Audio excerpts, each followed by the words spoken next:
Mesdames et messieurs les maires et élus, mesdames et messieurs les représentants des corps d'État, messieurs les présidents des chambres consulaires, mesdames et messieurs les présidents d'associations, monsieur le curé, excusez, chers concitoyens, chers amis, chers tous, merci d'être venus aussi nombreux ce soir pour fêter cette nouvelle année.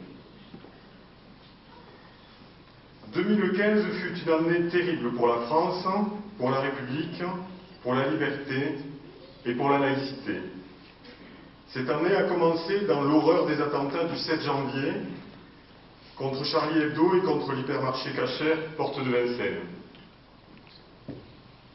Elle s'est terminée avec les assassinats atroces perpétrés par des barbares fondamentalistes le 13 novembre dernier au Bataclan et en plein cœur de la capitale. Ils ont frappé sans discernement, emportant 130 personnes, comme pour signifier au monde leur haine, leur fanatisme, nourris à l'encontre de la joie de vivre et de la liberté de penser qui sont propres à la France. Mais 2015 fut aussi le temps d'un grand élan de solidarité et d'unité nationale. Ces agressions folles ont généré dans la population française un élan républicain d'une intensité rarement atteinte, rappelant aux plus anciens la période de la libération. Transcendant les classes sociales, fédérant les classes d'âge, au-delà des communautés religieuses, les Français se sont regroupés dans une unité exemplaire pour montrer au monde leur rejet de l'intolérance, de l'intégrisme et du terrorisme. Et même si les menaces sont toujours réelles, nous le voyons jour après jour, la France restera un pays courageux et debout, qui fera face pour défendre son bien le plus précieux, acquis depuis des siècles, la liberté. On n'imposera pas la démocratie à ceux qui ne la veulent pas dans certains pays et qui, sous couvert d'une religion intégriste et totalitaire, excluent la liberté et le droit des femmes. Mais ici, dans notre République laïque, la démocratie s'impose. Ces ignobles meurtriers, au nom de leur obscurantisme, n'ont réussi qu'une seule chose, c'est de nous rendre plus forts et plus déterminés pour protéger ce bien précieux. 2015 fut aussi une année de doute et de défiance politique, en partie à cause des événements que je viens d'évoquer, mais aussi du fait de la situation économique du pays, du chômage et des incertitudes que cela engendre dans les foyers. Je comprends ces inquiétudes et moi non plus, je ne suis pas toujours satisfait des réponses apportées par les partis classiques, à gauche comme à droite. Mais je reste certain d'une chose, c'est que le choix des extrêmes n'est pas le bon, car ceux qui instrumentalisent nos difficultés ne fonctionnent pas mieux que les autres.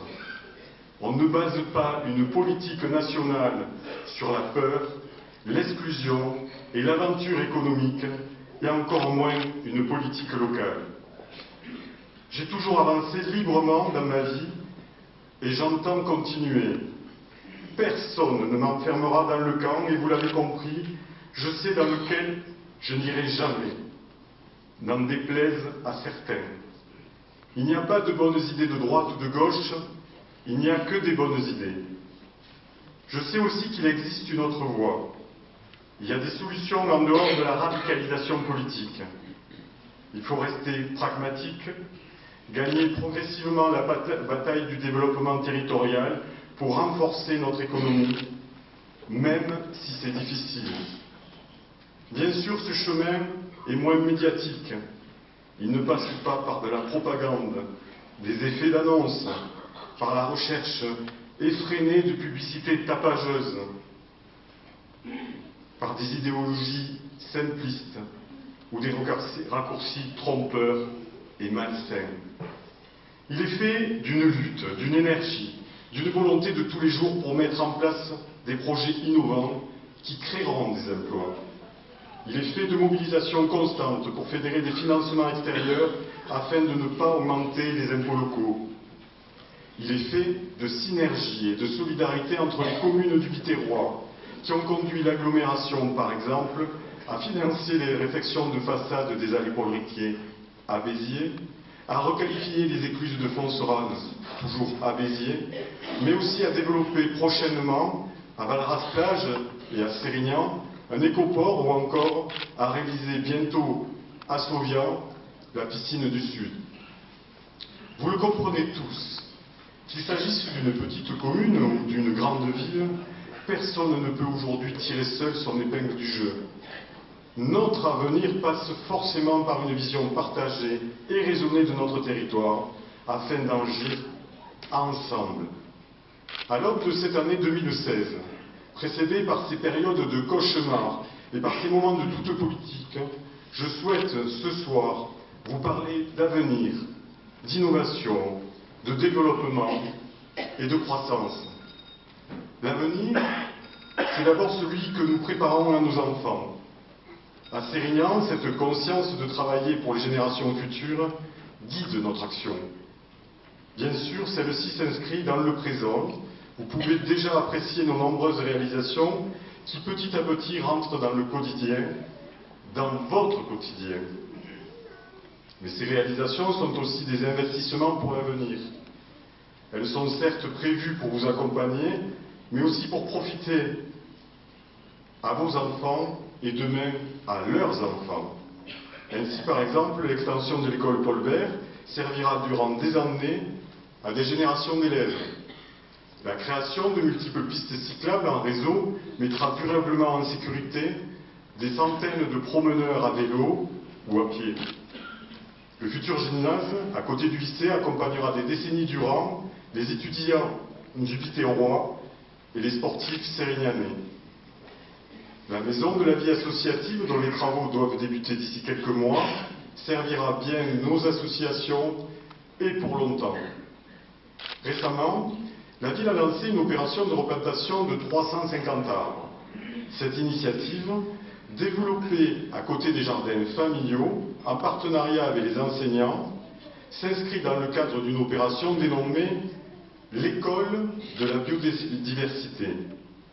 Nul doute qu'une telle opération aidera nos enfants à leur faire prendre conscience de l'importance d'un milieu naturel protégé.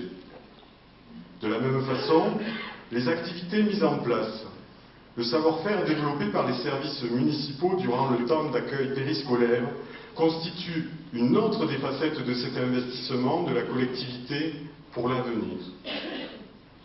Faciliter l'accès des Sérignanais à la pratique sportive, les sensibiliser aux questions environnementales, leur donner accès à la culture et au divertissement, tout cela enrichit notre vie aujourd'hui. Mais toutes ces mesures sont autant d'investissements à long terme pour les jeunes qui bénéficient, grâce à ces services publics, d'atouts supplémentaires pour s'épanouir dans leur vie d'adulte. La ville souhaite résolument apporter les meilleures conditions pour que nous puissions nous sentir heureux à Sérignan et que nos enfants puissent grandir et se construire de la manière la plus harmonieuse possible. C'est pour cette raison aussi que nous avons souhaité créer un conseil municipal des jeunes dès cette année. Mais préparer l'avenir, ce n'est pas tourner le dos à notre histoire, ce n'est pas oublier nos origines.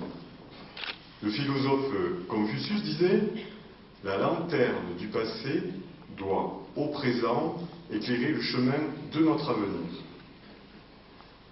Sérignan en a conscience. L'avenir prend ses racines dans le passé. Comme les jeunes poussent, les jeunes générations ne peuvent croître qu'à l'ombre des plus anciens. La préservation du lien intergénérationnel fait partie intégrante de notre programme. Dans cet esprit, nous favorisons les actions entre la maison de retraite et la crèche. Nous avons créé cette année un lieu de rencontre et d'échange pour les personnes âgées isolées, la table des aînés. Cela permet, à ceux qui le souhaitent, de se retrouver régulièrement pour un déjeuner convivial dans le nouveau restaurant de l'école Paul Bert. Le portage des repas à domicile a encore été renforcé et rencontre toujours plus de succès, tout comme les actions de la médiathèque à destination de nos anciens. Le soutien en milieu associatif profite également pleinement aux plus âgés. C'est aussi pour cette raison que nous avons souhaité créer le Conseil des sages dès cette année. Vous le voyez, avec des gens actifs et impliqués, la ville protège et accompagne les jeunes habitants comme les plus anciens. Je reste persuadé que c'est l'alchimie entre les générations qui permet de constituer une société forte et saine. Je viens de vous le dire, cette année, en fin d'année 2015, ont été créés un conseil municipal des jeunes, élu par des écoliers, des collégiens et des lycéens de Sérignan, et un conseil des sages désigné parmi les anciens, désireux de s'investir dans la vie de la cité. Ces deux instances se réuniront régulièrement, tout au long du mandat, pour étudier les affaires de la commune et faire profiter le conseil municipal de leurs avis et de leurs remarques. Tous ces Sérignanais, jeunes et moins jeunes, sont avec nous ce soir et je vous remercie de bien vouloir les applaudir très fort pendant qu'ils nous rejoignent sur scène.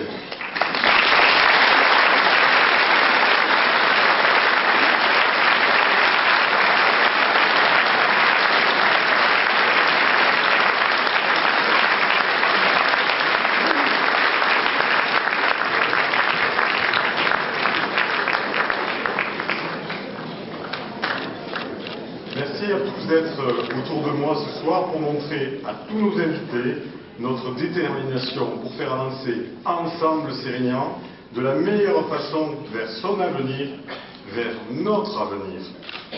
Je vous ai expliqué à quel point il était important d'avancer ensemble, toutes générations confondues, pour nous assurer d'un futur stable.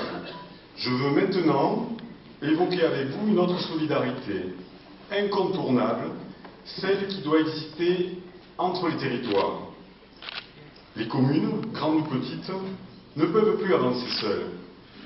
La raréfaction des financements territoriaux, l'optimisation de la gestion administrative, tout pousse au travail en synergie et aux économies de moyens.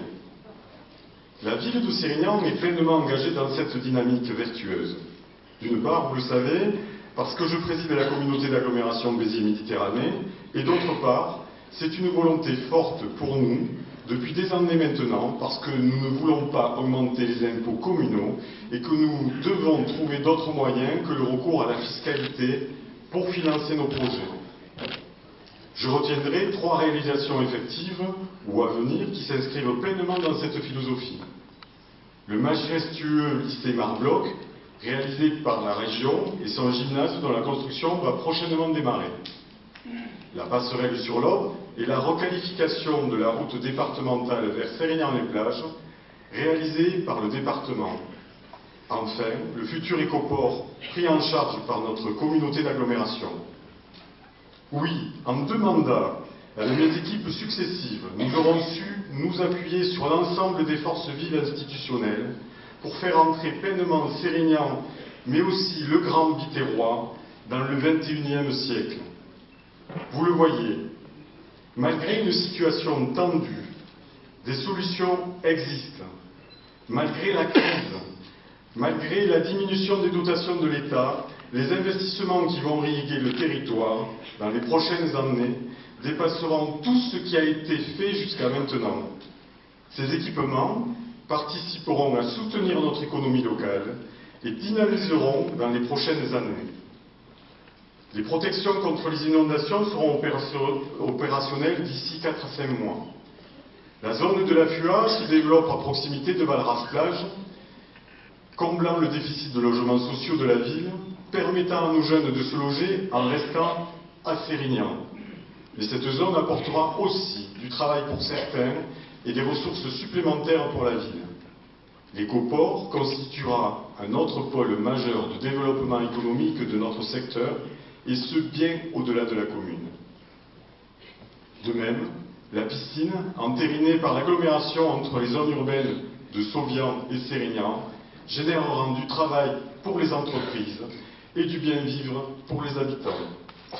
Je pourrais continuer encore longtemps, mais je ne veux pas tomber dans le catalogue habituel des réalisations. Après toutes ces années, vous savez maintenant que ce que je dis, je le fais. Vous savez que les engagements de la campagne pris en 2008, je les ai tenus. Vous comprendrez donc que les engagements de campagne que je vous ai proposés avec mon équipe en 2014, nous les tiendrons. Pour conclure, à une époque où il nous faut garder l'optimisme, je crois en l'avenir.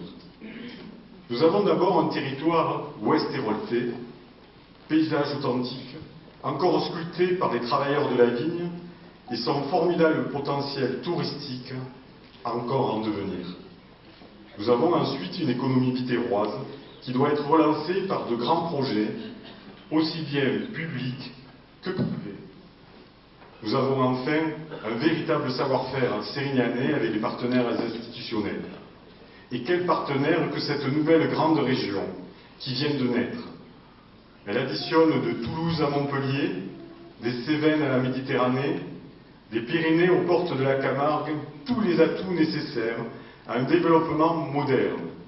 Recherche, industrie, université, activités touristiques, territoires identitaires, les forces et les synergies sont immenses. Sachons les comprendre, sachons les utiliser, sachons les unir pour en bénéficier. Mesdames et messieurs, restons optimistes. Oui, j'ai confiance en l'avenir. Oui, j'ai confiance en vous.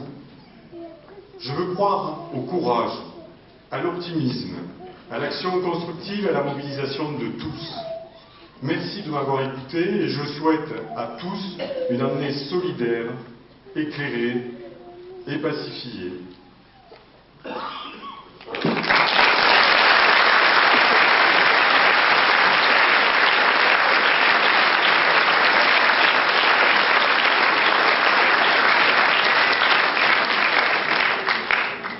Alors juste avant, et maintenant, avant de vous proposer de partager le coup de l'amitié préparé par les commerçants, les artisans, les services de la ville, qu'ils en soient ici remerciés chaleureusement, et j'en profite surtout pour remercier tous les agents communaux, ainsi que les sapeurs-pompiers de la caserne de Sérignan, qui jour après jour, tout au long de l'année, s'investissent pour nous faciliter la vie. Merci à eux, et maintenant, place à l'amitié, mais avant, je voudrais, avec le nouveau maire de Sérignan, vous souhaiter